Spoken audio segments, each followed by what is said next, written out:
Today we are converting moles to particles or particles to moles. We're going to use dimensional analysis as our tool to make this conversion.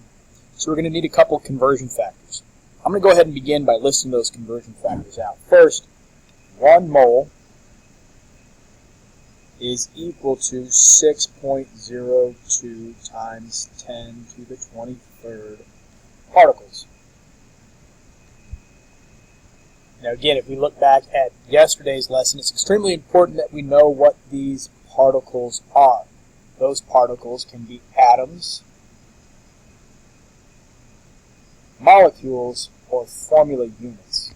So again, an atom is an element that's just on the periodic table, except for our 7 diatomic elements, Brinkelhoff. A molecule is a compound, so 2 or more different elements combined together. In this case, with covalent bonds. So if it's a covalent compound, it's a molecule.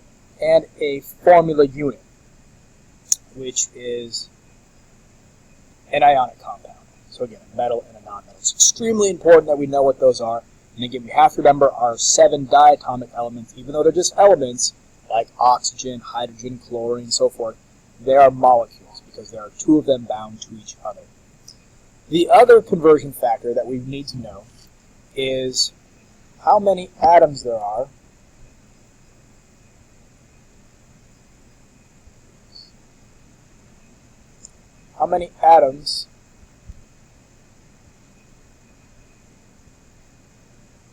in 1 molecule or 1 formula unit. And we didn't know when we are going to use that conversion factor. And we need to pick it out. So we're going to look at that. All of these problems, since we're always going moles to particles or particles to moles, we're always going to use the first conversion factor. 1 mole is 6.02 times 10 to the 23rd. Sometimes we'll use the second. We're going to try and figure that out before we actually begin the problem. And it really has to do with the particles that you're dealing with and what particles you're being asked for. So what I mean by that, if I look at the first problem here, it's asking me how many moles of sulfur. So the particle that I'm dealing with is an atom. Sulfur is just 1 element. It's found on the periodic table, and it's not one of our diatomic elements. So I'm dealing with an atom. And here it asks me for atoms. So I'm just going from atoms to atoms, or atoms to moles. But I don't have any molecules or formula units. If I don't have molecules or formula units, I don't need that conversion factor. All right, so I can go to my dimensional analysis now. So I'll start with my first step, draw my dimensional analysis setup. This question is asking me for how many moles of sulfur. So that's where I want to begin. Moles of sulfur. And now I'm going to put my starting point over here. 2.86 times 10 to the 21st power, and that's atoms of sulfur. Alright, so here I am dealing with atoms. Atoms is a particle, so I can use this conversion factor. So I'm going to go ahead and plug that in. So this conversion factor right here, the first one. So there are 6.02 times 10 to the 23rd atoms of sulfur. 1 mole of sulfur. And I want to check now and make sure this is the unit that I want to end in, moles of sulfur. I'm in moles of sulfur here. So I don't have to add any more conversion factors. I'm going to cancel out my units. Atoms of sulfur cancel out with atoms of sulfur. And now I can just go to my calculator and do my math. It's important that when you enter it into your calculator, you know how to enter in your scientific notation. So 2.86 in my calculator, it's a second function, EE button, 21st power, divided by 6.02 second function, EE 23. Enter that in, and I get 0.0048 moles of sulfur. Now we're going to go ahead and look at question number 7. Again, I have the same two possible conversion factors. In this question, how many atoms are found in those same 2.14 moles of K2CrO4? So this builds off of question number 6, but we don't need question number 6. Again, I want to ask myself, do I need this second conversion factor?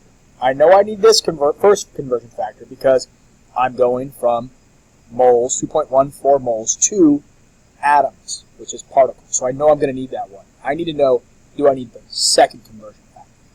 So again, I want to look at the problem and figure that out. So the question is asking me for atoms, and the particle that I'm dealing with, in this case the particle that I'm given, K2CrO4, that's an ionic compound, has a metal and nonmetals, so that's a formula unit.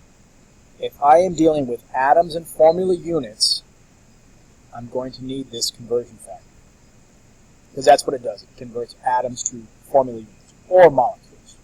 So let's see that in the context of our dimensional analysis. Let's start with our dimensional analysis setup.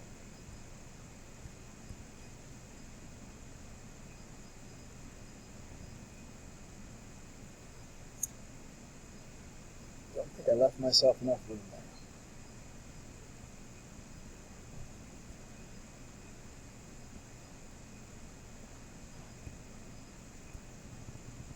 Alright, so this question is asking me for atoms